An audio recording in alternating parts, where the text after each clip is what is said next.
কি মন খারাপ? একটা ছোট্ট গল্প বলি, মন ভালো হয়ে যাবে।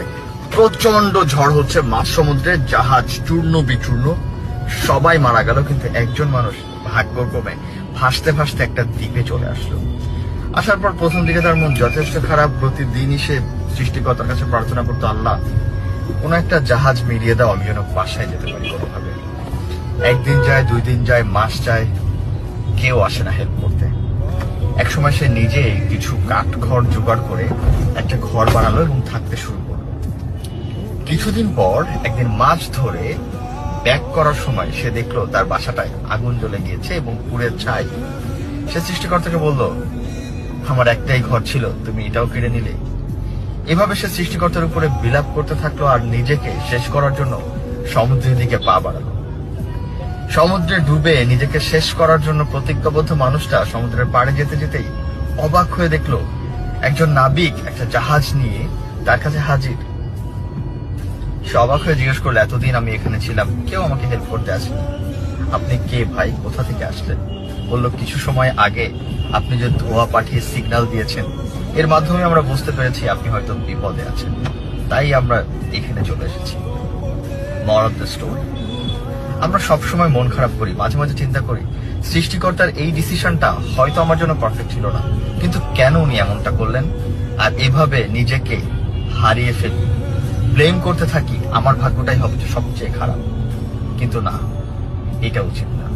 উচিত ওইটাই যেটা হচ্ছে, এটাই সৃষ্টিকর্তার ডিসিশন, আর মেনে নেওয়া, অপেক্ষা করা ওই মুহূর্তের জন্য যেই মুহূর্তে আমার জন্য সেরা পুরস্কার অপেক্ষা করছে।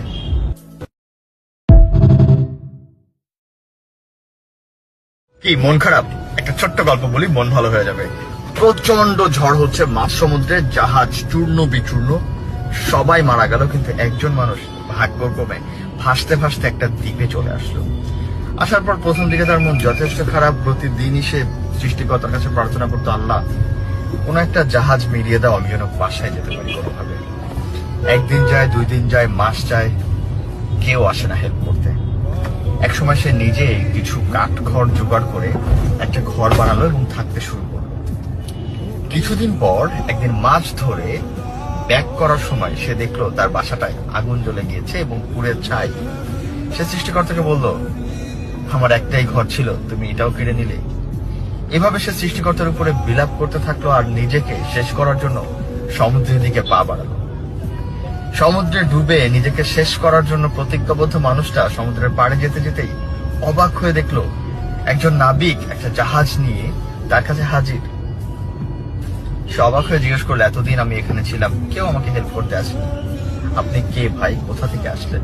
বলল, কিছু সময় আগে আপনি যে ধোঁয়া পাঠিয়ে সিগন্যাল দিয়েছেন, এর মাধ্যমে আমরা বুঝতে পেরেছি আপনি হয়তো বিপদে আছেন, তাই আমরা এখানে চলে এসেছি। মোরাল অফ দ্য স্টোরি, আমরা সবসময় মন খারাপ করি, মাঝে মাঝে চিন্তা করি সৃষ্টিকর্তার এই ডিসিশনটা হয়তো আমার জন্য পারফেক্ট ছিল না, কিন্তু কেন উনি এমনটা করলেন? আর এভাবে নিজেকে হারিয়ে ফেলি, ব্লেম করতে থাকি, আমার ভাগ্যটাই হবে সবচেয়ে খারাপ। কিন্তু না, এটা উচিত না। উচিত ওইটাই যেটা হচ্ছে, এটাই সৃষ্টিকর্তার ডিসিশন, আর মেনে নেওয়া, অপেক্ষা করা ওই মুহূর্তের জন্য যেই মুহূর্তে আমার জন্য সেরা পুরস্কার অপেক্ষা করছে।